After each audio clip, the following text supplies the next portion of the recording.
Coming up, a look at router security. Next on Ask the Tech Guy. Ask the Tech Guy is brought to you from TWiT's LastPass Studios. You're focused on security, but are your employees? LastPass can ensure they are by making access and authentication seamless. Whether they're working in the office or remote, visit lastpass.com/twit to learn more. This is TWiT. This episode of Ask the Tech Guy is brought to you by LastPass. Visit lastpass.com/twit.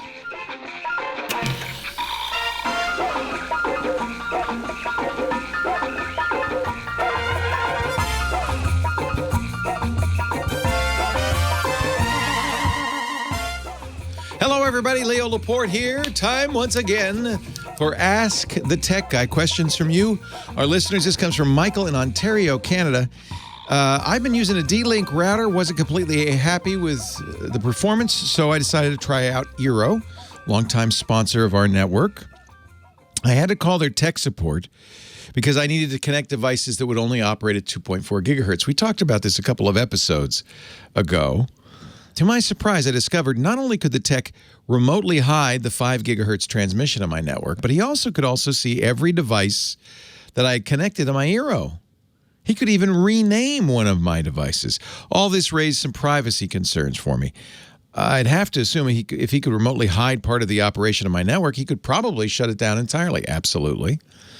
I assume that's the nature of cloud-based management, but that prompted me to abandon the idea of going any further with eero. Is my concern overblown? Not really, but at the same time, I've been using eero practically since they started, and I trust them. But you're right. Anytime you have a managed network, managed by a third party, there's always that risk. We're actually going through the house to wire everything, and the tech who's doing that suggested an Arachnus router that they could also manage remotely. And there's advantages to that. For one thing, if you're not a sophisticated user, the ability to call them up and saying, hey, could you reboot some devices, reboot the router, things like that, that's handy. And eero is really designed for that normal user.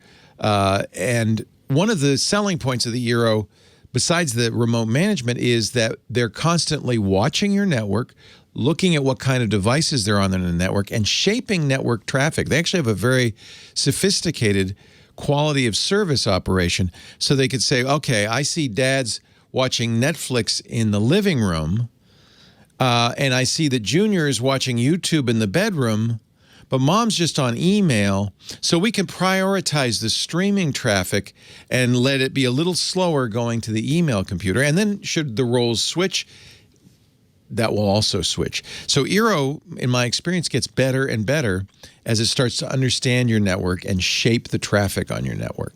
That's something you could do if you had the right kind of equipment and the time and the willingness to do it. Most people, even I, don't have that capability or even want to spend time doing that. So that's the selling point of eero. But you're absolutely right. I mean, they have godlike powers. And that is something perhaps to be concerned about. If it bothers you, there are other mesh systems that are not managed. You won't be able to call them up and say, turn off 5 gigahertz, for instance. I trust eero. They are now owned by Amazon. Maybe you don't trust Amazon as much. I don't know. I have a lot of devices. In fact, really in a more broad context, civilized life is a matter of trust. As you're driving down the road, you have to trust that the person coming in the other direction isn't going to suddenly decide to occupy your lane. And we kind of bury in the back of our minds all of these risks. We don't like to think about it, but they happen all the time. Computing is an absolute act of trust. Every time you put a program on your computer or your phone or your laptop, you're trusting that the person who wrote that program doesn't do anything malicious. And as we know, they often are. Every time you use your router, you've got to hope that it's well configured, that it's getting security updates. There are lots of things that we do in the tech world that require trust. In fact, pretty much everything requires trust. You could make the case that the eero is safer because as a managed service, they're automatically applying security patches and updates. Very frequently, I'll open up my eero app and I'll see, oh, I got an update. I didn't do anything. That's not the case with most other routers. many, many routers, you have to remember to patch it. And if there is a patch, you have to apply it. We know that a lot of routers are not even patchable.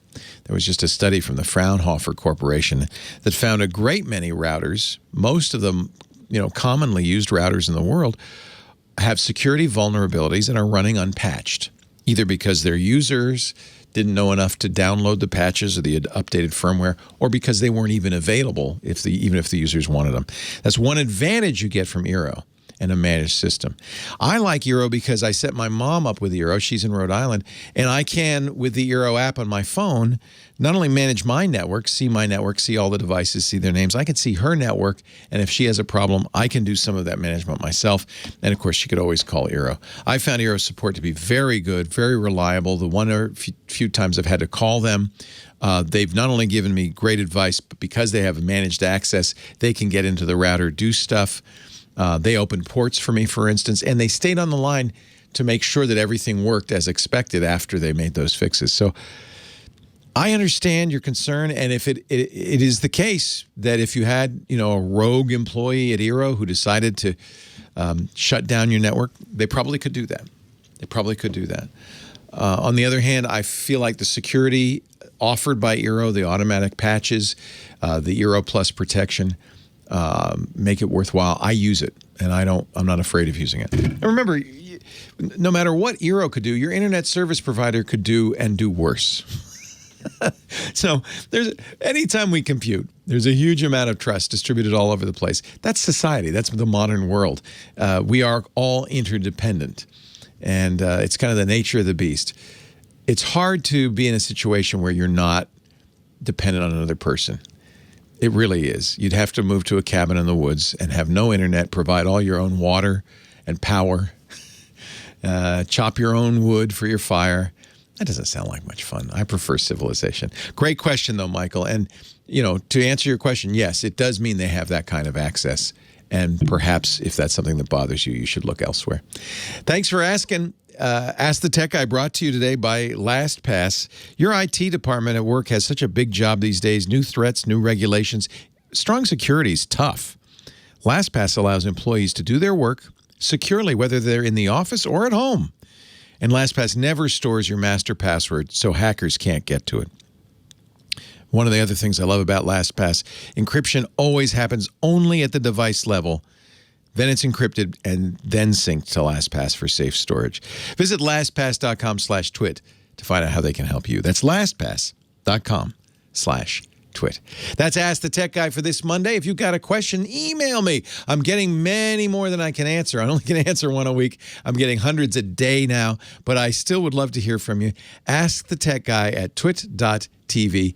Maybe we'll answer your question next week. Take care. Want more TWiT? Well, check out Hands on iOS, twit.tv/HOI, where I teach you all about iPhones, iPads, AirPods, Apple Watches, and so much more. If you want to get the most out of your device, then you got to check out Hands on iOS, twit.tv/HOI. Stumped on a nasty tech conundrum? Email AskTheTechGuy@twit.tv.